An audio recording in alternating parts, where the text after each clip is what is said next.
The new driving license directive modernizes the existing one. What we're doing, we harmonize provisions all over the European Union. We make it easier for citizens to acquire a license in their home country when they live elsewhere.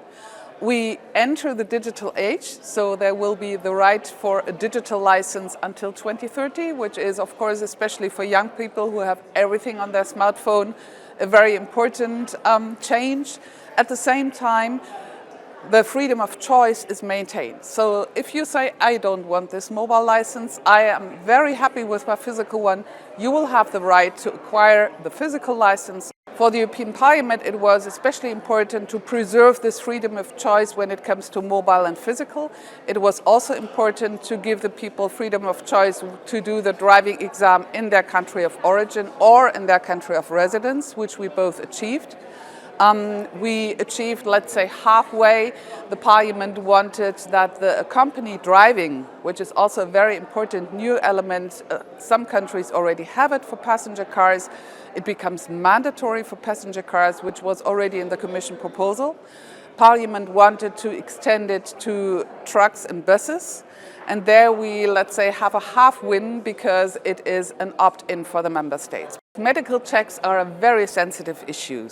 Also because we have different provisions in the different member states. And of course, every member state says, well, our way is the best, right? And every member state wants to continue their way of doing medical checks or not doing medical checks. So we arrived at a compromise, as always. There will be a medical examination upon issuing of the first driving license when you take your exam. But upon renewal, member states will be able to choose. Vision Zero is a common goal for all the European Union, for all the member states, and of course also for us as Parliament. And we have managed to secure important provisions to move towards Vision Zero in this directive. For example, we know that accompanied driving decreases the number of accidents. Obviously, because if you have, let's say, more training as a novice driver, it will decrease your probability of causing accidents. We have also put in measures that during the education for your driving exam, you have to learn how to use the safety features. We have the zero tolerance on alcohol and drugs for novice drivers during the probationary period, which some member states already had, but there was no EU-wide harmonization. And we know that alcohol is one of the main drivers for accidents and fatalities. It is one important part and cornerstone of Vision Zero, but of course it cannot stand alone. Member states have to deploy other measures in order to move towards that common goal. During the education, we have, which is very new and very modern, we have the introduction of simulators.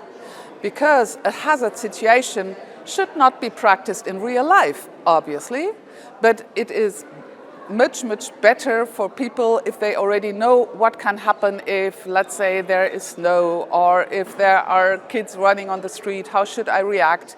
And you can practice this in a simulator, which is now a mandatory part of your education.